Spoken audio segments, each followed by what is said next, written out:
Hey, this is Willie. In this video, going to be going over the Hauns Eclipse Snow Giant. We're pretty much done with snow this year, so I'm going to be putting this away for storage. Before then, I have to replace the belt because we had fried the belt on this one pretty quickly. These belts do go in a lot easier than a conventional belt, but unfortunately this thing has so much horsepower, it's just frying this thing within a couple hours, not even a tank of fuel. So I got myself a belt. We're going to put it in. The belt size is 3/8 by 33. It's a little bit tight. The 34 was a little bit too long.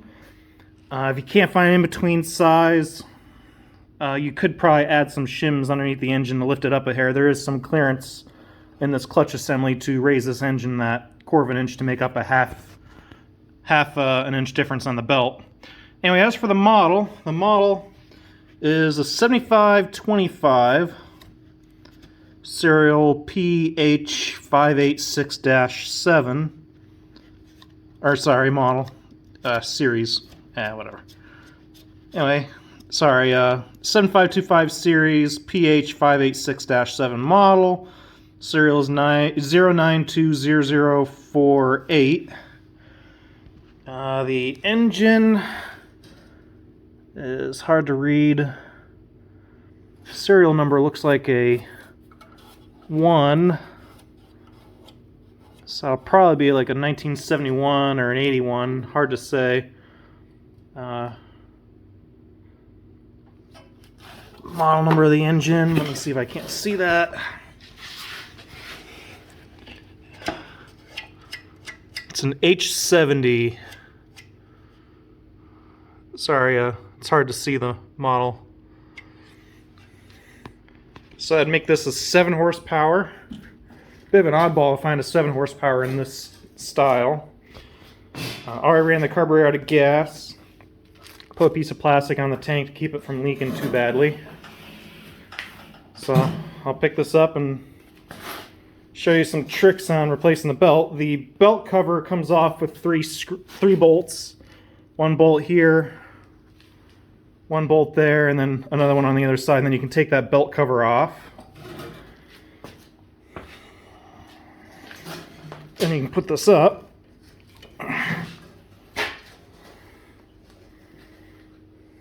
That's not the original starter on here. Rope broke on the original. I have the starter casing in the shed though. Then you can pop these 2 control levers off, which is a 7/16 and 1/2 inch. Pop those out of your way, and then you got 3 7/16 bolts holding on this other cover. The bigger cover right there, and then that just slides off the back. And then that opens this all up. As for getting in here, yeah, I'm gonna have to turn the flash off because it's causing a shadow in here. Give me a second. Okay, once you get your bottom cover off, you can get a 1/2 inch open end and a socket wrench and undo these belt guards. They're just a 1/2 inch, and you can pivot them out of the way. Sometimes you can flex them, but if you bend them, it won't hold the belt in there correctly and the clutch won't work right. Then there's 2 more bolts that hold this second bearing back. Let me see if I can dim that down a little bit. There we go. There's one bolt hole there, another bolt hole there, and they go into the brackets right there. You can see the captured nut right there. Right there, that hole. So you got to take those 2 bolts out, and that'll allow this shaft to drop down, and then you can fish the belt over top of the pressure plate, back behind the shaft, between that post and this post, and then onto around your bearing carrier, and then onto your pulley. I'm going to show you how to do that as best I can. This is a 33 inch by 3/8, as I had mentioned earlier. 34 was too loose. I'm going to need a second hand to get that over that pulley, so give me a second. Should be able to see okay. So So we'll go around like that. Lift that up a little bit so we can get the belt underneath there. We can fish that down under there.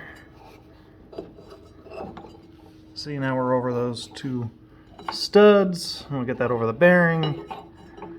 And we'll slide that up through the top. And on to here.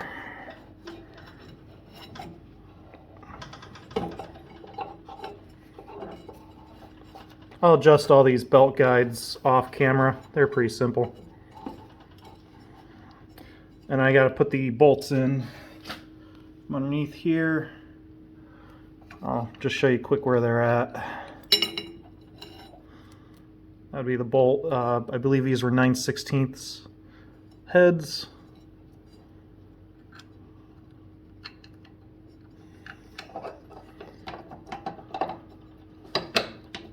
Right there is where it goes into that bracket.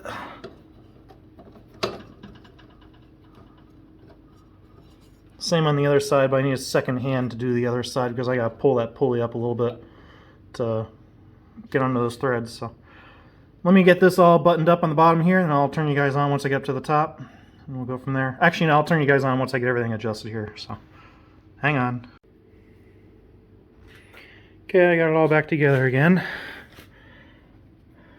There's your belt guides, all tightened down, and there's the bolt head, and there's the stud at the top. That's all tightened up now, so the pressure plate's not moving up or down or back and forth. Everything's all nice and comfortable, or comfy. One thing to check is check your auger bearing, or at least your main shaft bearing right there. Make sure that's good and tight, because if that's loose, it'll cause belt issues. That one had to be replaced on this, and in order to replace that bearing, you got to tear the clutch assembly apart up here, and you got to pull that whole shaft. Or no, let me think about that. Shaft goes out the front, so you got to see if you can't get that the pulleys loose off that shaft, and you got to push the shaft out the bottom. I tend to keep everything lubed up really good so I don't get any rust, so the shaft should come out nice and easy out the front. You got to take the auger out, which the auger comes out pretty easy. That's how you got to get in order to replace that bearing. And I'm pretty sure the bolts are captured or welded in. These are captured bolts on the inside too. The nuts come off separate, the bolts stay. Not too bad. Sorry if the video is not the best clarity. While you're in here, make sure you lube up everything that might need to be lubed up. I use fluid film on this, and I also like to try and keep the pressure plate clean, and I'll use some 303 rubber plastic vinyl protectant on the rubber to keep the rubber from dry rotting. Hopefully keep it from make it so it'll last a little longer. Make sure your hex shaft here is all clean and not rusty, lubed up. And one thing we did on this is we had a problem with this popping off of the neutral button. I don't know if you can see it in there. The pulley, that rubber wheel, is sitting on a bearing in the center of that pressure plate, and that bearing spins. We had a problem with it popping out and catching the wheel and driving, more or less popping out of neutral and going in a drive, either reverse or forward. What we did to try and negate that popping out of gears, I added a spring here to keep some tension on this pulley to one side so it's not as loose. So it's not too bad, especially for its age, which I believe the first number of the serial being a number 1 would indicate it being a 1971 or an 81. And I don't think they had these engines in 81. So probably an earlier example for a Haun's Eclipse. When I tried searching the model online of this thing, I couldn't really find any information on it. Most of the 26s had Briggs & Stratton engines on, not Tecumseh's. And this also has the solid rubber tires on it instead of pneumatic tires, which is also a little bit different too for an older snowblower. We do have the chain guard, but the chain guard kept holding snow and making noise, so we just left it off. It's out in my shed. But there is a yellow guard that bolts on the front here and covers up that clutch. And you adjust the belt tension here to adjust the tension on this slip clutch right there to adjust how much tension it takes for that auger to slip before you snap a chain. And obviously there's a bolt here like you can use like a shear bolt. I also keep this lubed up with a little bit of fluid film when I lube up the chain. Nothing too complicated. I'll put this cover back on now and then we'll set it down and finish up the belt install on the top. So I'll turn you guys on once I get to that point. So hang on. Okay, I got it set down now. With those belt guides in place, this belt can't drop out the bottom. So looking at the way the starter rope pulls, this top of the pulley is going to come towards me, so we'll put that on the top from that side. And once you get it started on there, which it just popped off on me, hopefully it'll stay there. Now I can pull the rope and it should pull that belt right on. Beautiful. Now this 33 inch is a little bit small. I just leave it engaged all the time. That doesn't bother me any. If it does become an issue, I can always add shims to the bottom of the engine about 1/4 of an inch, and that 34 inch belt should work fine on here in that case. But just a word of caution for you guys. If this belt's engaged, the impeller is spinning, and all you have to do is have it pop into gear and it'll go off without you. So a little bit of word of caution there for you. It's not in too bad a shape.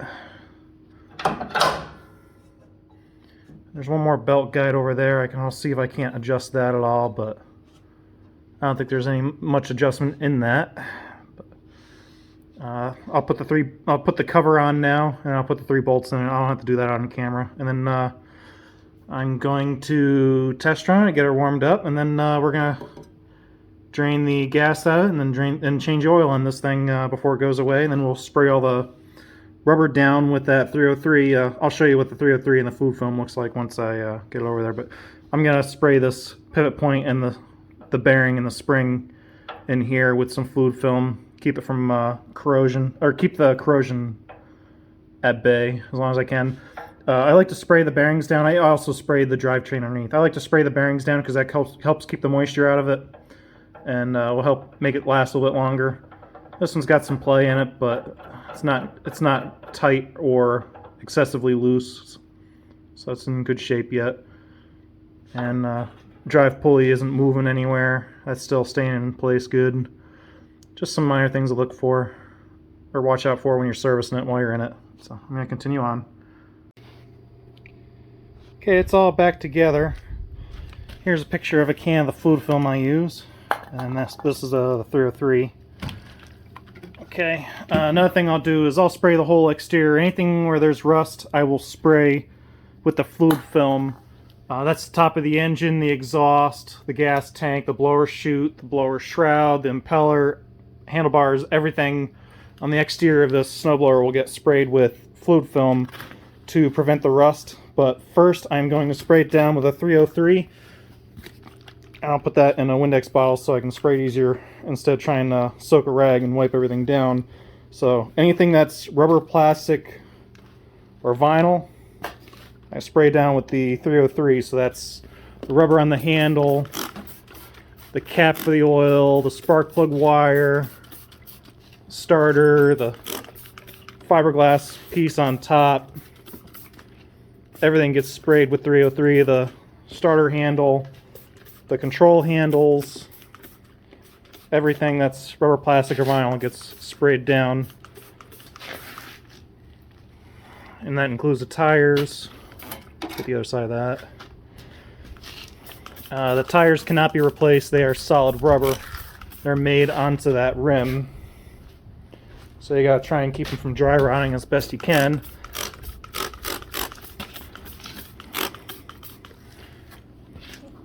And you gotta pull the clutch to move this thing.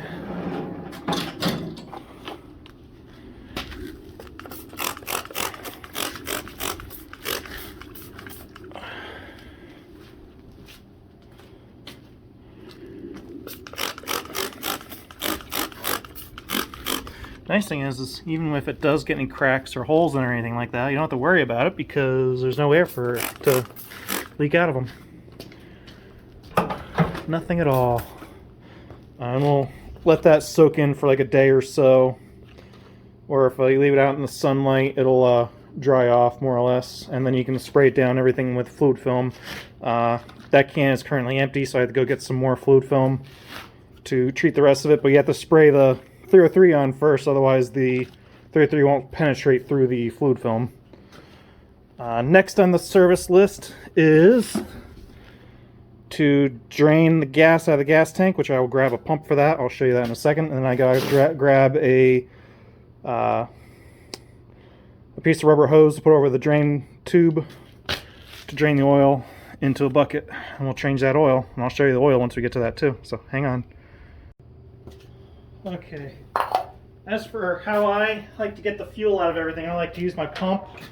If you don't have a pump, you can unhook the fuel line. That works good as well. And just let it drain into a can. And you don't want to throw fuel away if you don't have to. My brother burns this in his truck, so this won't go to waste. There's no problems there. Doesn't take too long for me to pump this out. I'll just do that live. I'll shut you guys off.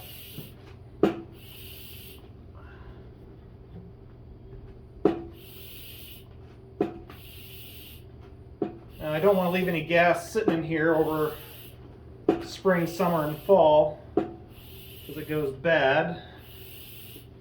And another thing I'm going to do once I get all this gas out is I'm going to put some seafoam in there.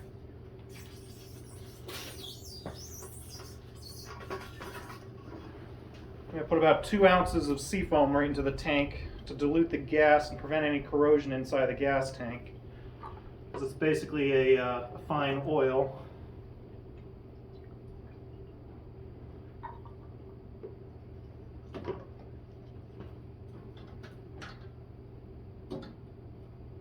I didn't get all that gas out. Son of a gun. I thought I had it all out. Must not have been in the bottom. Let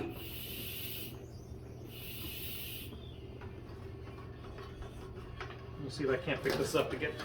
there we go. I'll get more of it now.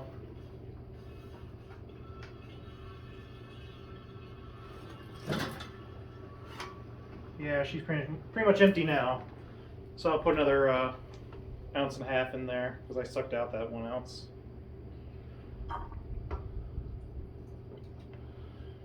That'll chase out all that gas and prevent any corrosion in there. These tanks are steel, so if you don't get that gas out in it and you don't have any treatment in there and you get any moisture contamination, it'll rust out that steel tank and you got major problems. I'm going to go grab an extension cord, so I'll be right back. Hope I didn't leave you guys waiting for too long. Plug that in. We got choke, fuel on, park, yes, then park.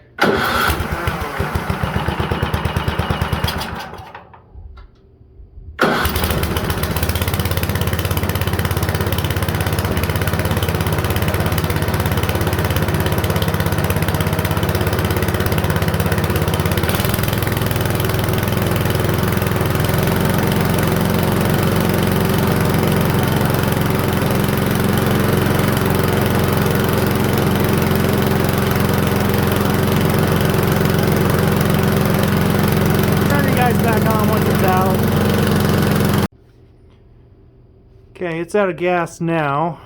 Let me get you guys back a little bit so you can see what I'm doing.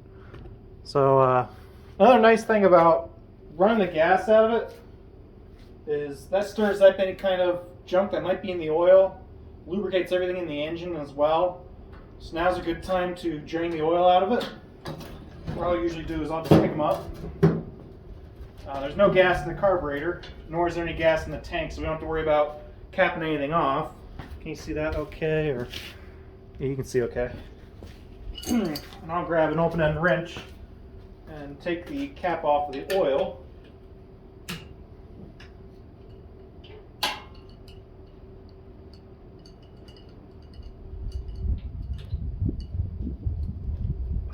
I'll put my rubber hose on there. Grab my designated cant or disposal container, and I'll drop it down without hurting myself or making a mess. That's the plan anyway.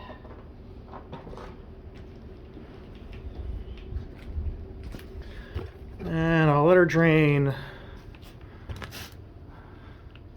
That'll take a little while. So let me get that all drained out, and then I'll turn you guys back on. The reason I change the oil at the end of the season is if it sits over the winter, all that carbon, sludge, and debris is going to sink to the bottom of the pan, and then it won't really go anywhere. It'll just stick to the bottom of the engine. So you want to do that at the end of the season is the best way to go. And for the 3/4 quart it takes, it's not that expensive to change the oil. Get yourself some good oil. I tend to use Amsoil small engine oil in all my stuff. So I'll turn you guys on once I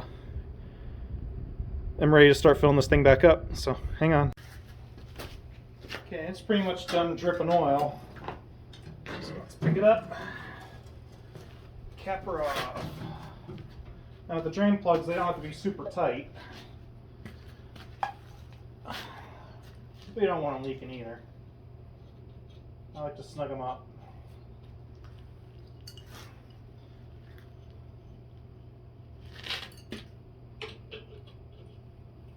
I forgot to show you guys another thing that you can do with these snowblowers.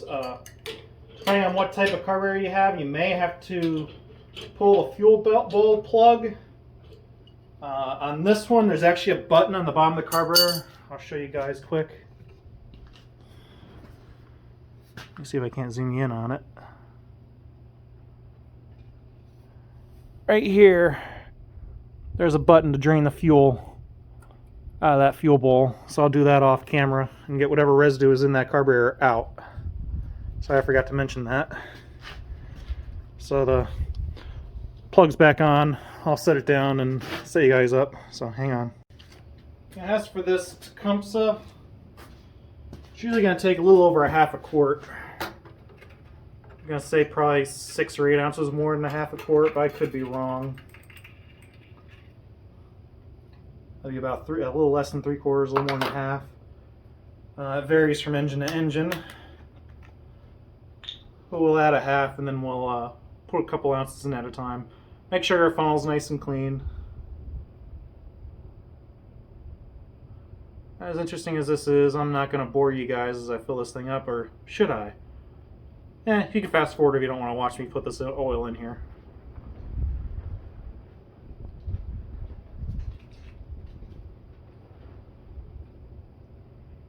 Yeah. This old snowblower has been pretty good. We don't use it very often. We use this when we get the smaller snowfalls, smaller accumulations, when it's between like 3 and 6 inches.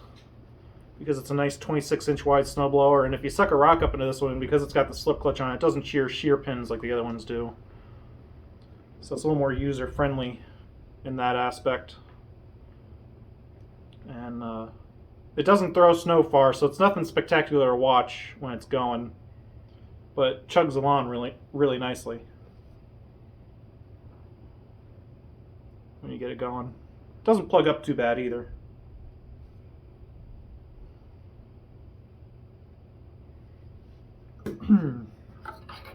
I'll put the funnel right into the oil jug so I can drip off without making a mess. I gotta grab a rag. It's over here. I like to fill my engines up with a little extra oil so I don't thread these in, but if you want the proper oil level, you're supposed to thread them in. Not sure how good you're gonna see that. I still got a little bit more to put in there. Technically it's good. I like to put a little extra in. These old engines like to burn a little oil.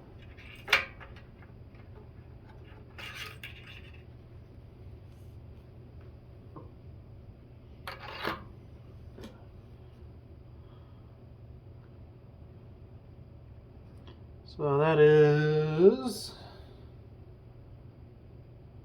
let's see, 16, 17, 18, 19, 20, a little over 20 ounces of oil. Well, 20 ounces or a little over. Whichever way you want to put it in there, that's good. She's good. It's happy. So that's all there is to it. Get all the gas out of it. Get all the oil out of it, fill it up with oil, lube everything up. Oops, sorry about the noise. Let me get you guys off the stand here. Try to prevent any oxidation or corrosion if at all possible. Don't need a whole lot of fancy tools to drain that out. There's that little bit of gas I was talking about.